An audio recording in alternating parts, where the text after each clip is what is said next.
What if you could, like, fast forward a year, get a sneak peek at what's coming? Things change so fast, especially technology, right?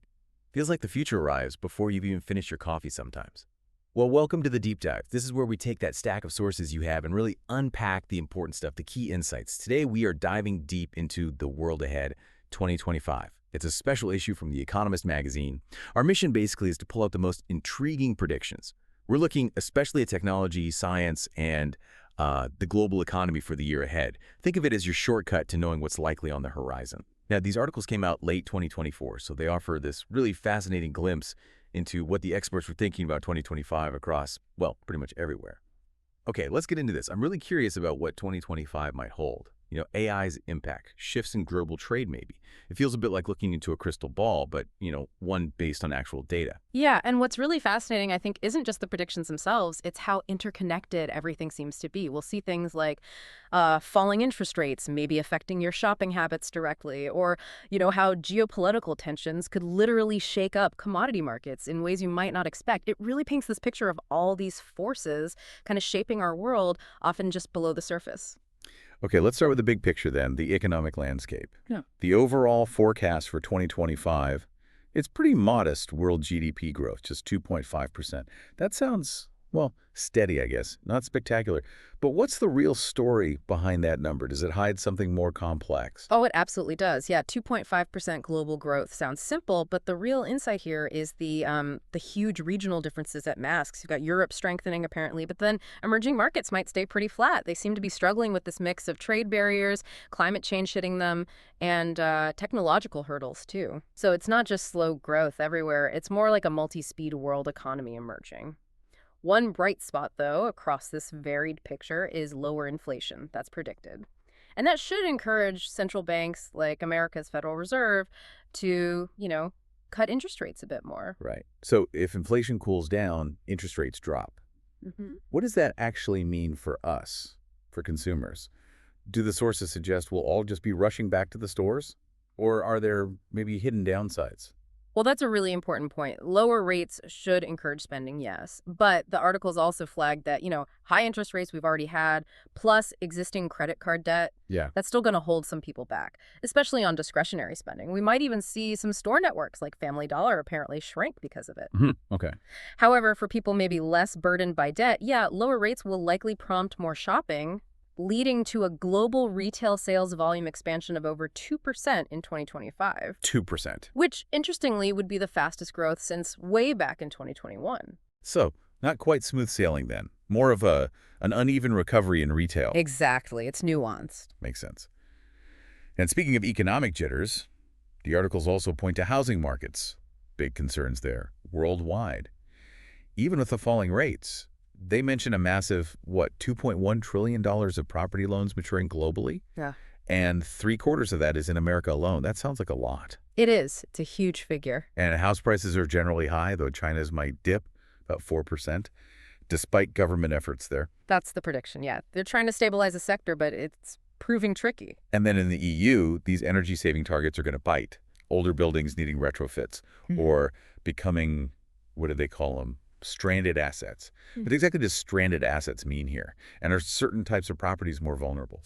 Right, stranded assets. In this context, it's basically properties that lose a lot of value because they don't meet the new environmental or energy standards. They become really expensive or just difficult to sell or rent out. So yeah, it points to a very complex year for global real estate. The sources don't drill down massively into specifics beyond, China's dip and Europe's retrofit challenge, but just the sheer volume of those maturing loans, especially in the US, it suggests a widespread tightening. Maybe commercial properties, particularly those with heavy leverage, could face the biggest crunch. Okay, so from bricks and mortar, let's shift to digital money. This is where 2025 seems really fascinating. Yeah.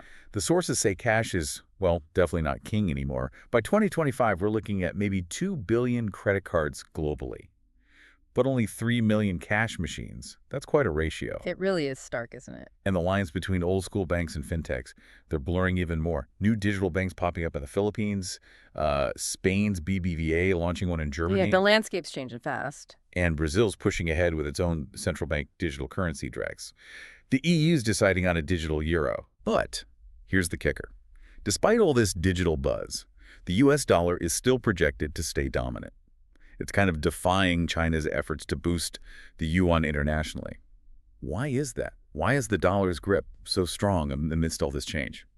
Well, that's a great question. And it's not just inertia, I think. It really speaks to the power of trust, liquidity, and just the established financial plumbing of the world. Even these groundbreaking digital shifts, they struggle against these deeply embedded global systems where the dollar is just, well, it's the default. It's default, right? For trade, for debt, for reserves. So yeah, digital currencies are rising, definitely. But initially, it looks like they're carving out niches, not really displacing the main pillars of the financial order, at least not in 2025. Interesting. Okay, so that discussion about digital money leads us nicely into the wider tech landscape. How deep is tech, especially AI, going to embed itself next year? The sources talk about a craze for artificial intelligence, driving IT spending up 8% for $3.6 trillion. Trillion, yeah. It's staggering. And about 30% of large American firms are expected to invest $10 million or more in AI. That's a big jump from 16% in 2024. Huge jump. And for us consumers, Apple's bringing its AI tools, Apple Intelligence, to more iPhones. So that's a lot of money, a lot of integration. But Yeah. is all this investment actually paying off? Is it working? Well, that is the multi-trillion-dollar question, isn't it? And there's a really arresting insight here from Gartner, the consultancy firm. They predict that a full 30% of generative AI projects, they won't even pass the proof of concept stage. 30%. Wow. Why? Mostly due to daunting costs and just uncertain benefits. Yeah. It suggests this current AI craze. It's not just about spending money. It's really a critical test of whether it's practical, whether it actually delivers value. So a lot of the hype might be premature. That's what it implies, yeah. Yeah. Real, tangible ROI might be further down the road than many people think. Meanwhile, regulators are definitely circling. Parts of the EU's AI Act are coming into effect. The African Union is trying to hammer out a common AI strategy, too. So the governance aspect is catching up. Right. And beyond the software side, chip-making rivalries seem set to really heat up. NVIDIA defending its turf against competitors like ARM and Google. Exactly. Big players vying for position. And governments are getting heavily involved trying to attract chip manufacturing, right, to protect supply chains. We see TSMC from Taiwan hoping to open its first U.S. plant, Micron making chips in India. Yeah, it's becoming a major geopolitical issue, securing chip supply. And on a totally different tech front, 2025 is the UN's International Year of Quantum Science and Technology. Quantum computers. They could be millions of times faster, theoretically. But the article suggests, it's a slow path to actually using them widely. It absolutely is. It's a good reminder, Even the most revolutionary tech takes time. Quantum's pushing boundaries, no doubt, but technical hurdles, the infrastructure needed, it's immense. It's a long runway. Okay. And thinking about our daily digital lives, 5G subscriptions are set to surge, over 25% growth, reaching 2.8 billion globally. Yeah.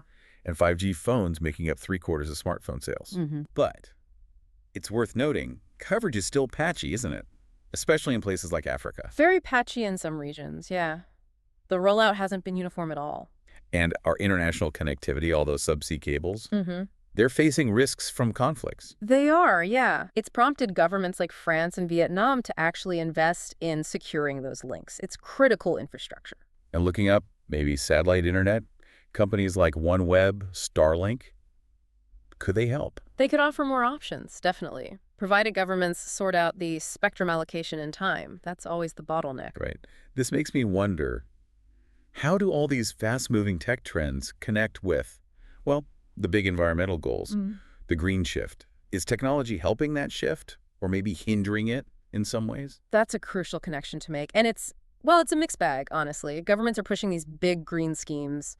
Renewable electricity will surge. Wind and solar are expected to deliver about 1/6 of all electricity. Okay, 1/6. And we'll see examples like that huge solar farm in Gujarat, India, supplying like 4% of the country's power.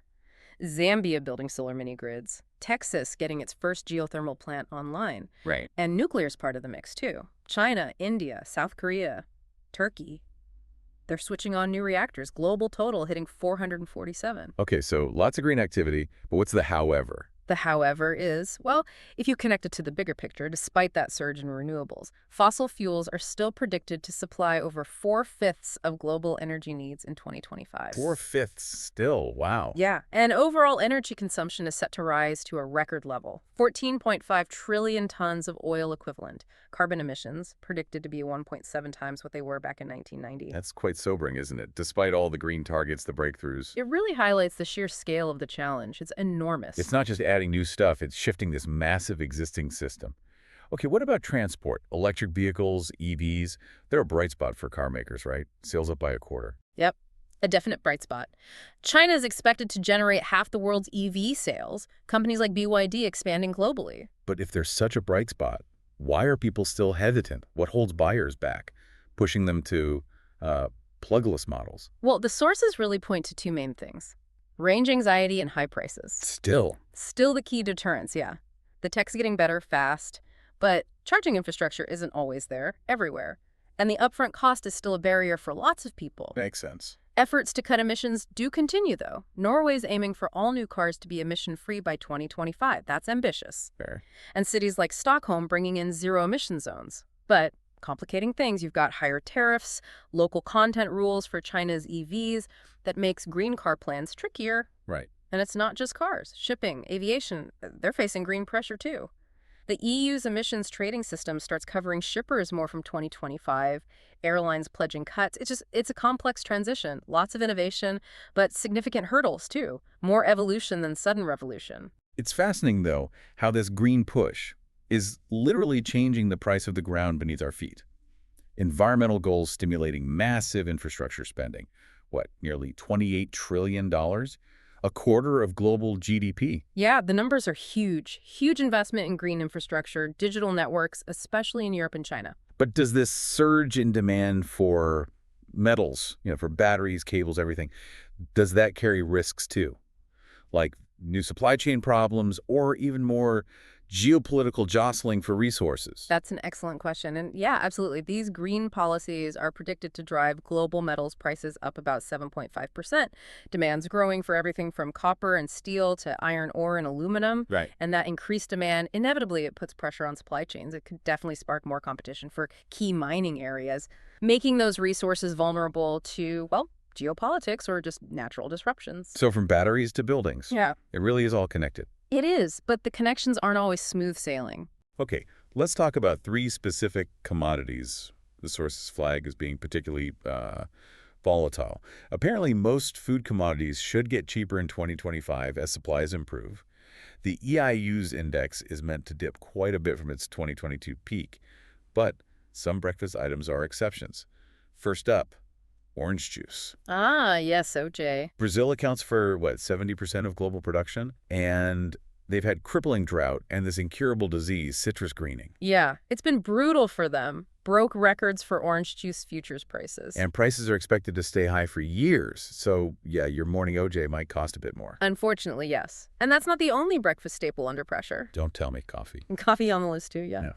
Arabica bean prices hit a decade high. Frost in Brazil was a factor. And then droughts in Vietnam, which is the biggest grower of Robusta beans. That made things worse. Oh, dear. Plus, shipping problems linked to the Red Sea attacks added even more pressure. So, higher prices and potentially blander coffee. That's the forecast, yeah. Yeah.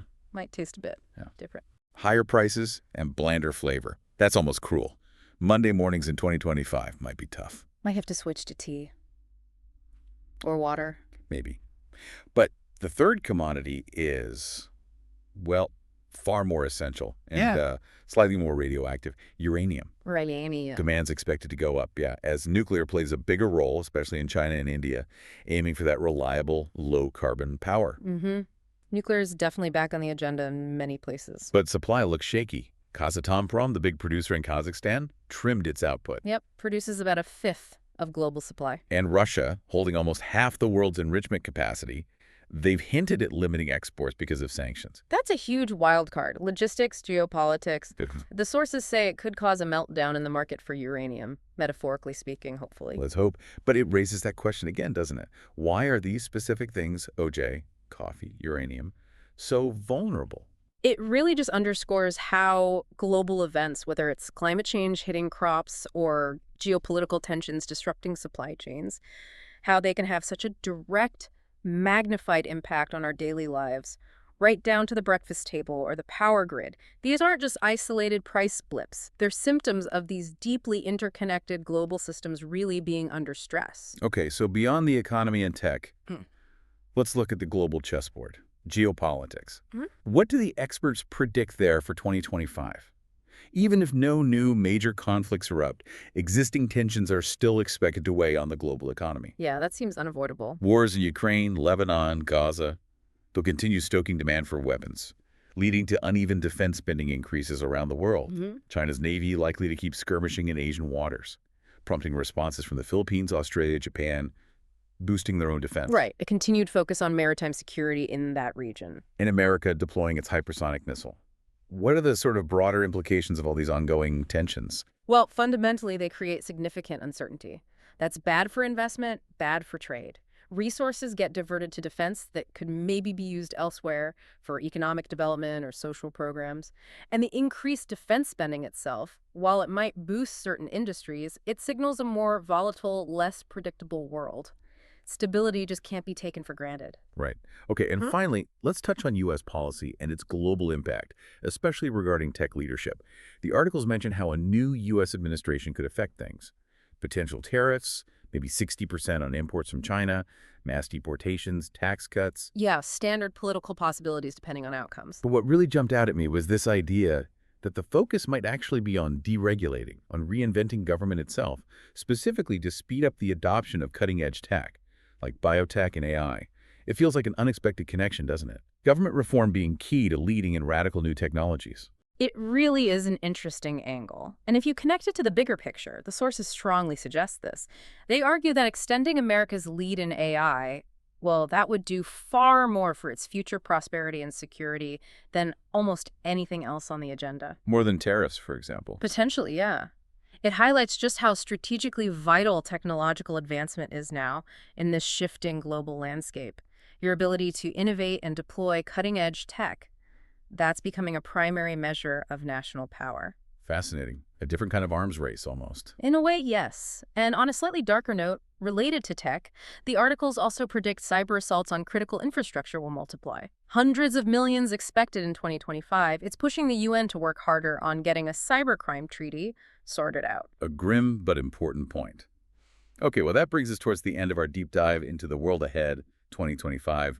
We've covered quite a bit. Traversed the economic landscape, plunged into tech innovation, explored the green transition's complexities, and even looked at what might make your coffee more expensive or maybe blander. We covered a lot of ground. Hopefully, you listening now have a clearer picture of these interconnected forces at play. From central bank decisions maybe shaping your wallet to regulatory shifts affecting what's on your plate or powering your home. So as 2025 unfolds, maybe keep an eye on how these predicted trends play out. Do they accelerate? Do they shift? Will that AI outpace the rules trying to govern it? Will the green transition really start detaching us from fossil fuels, or will energy demands just keep soaring? And of course, what about the unforeseen events? The things not captured in these predictions? How might they reshape the world ahead? Keep asking those questions. Keep digging deeper. Thank you for joining us on this deep dive. We really hope this exploration has given you a bit of a head start in understanding the powerful forces at work in the year to come.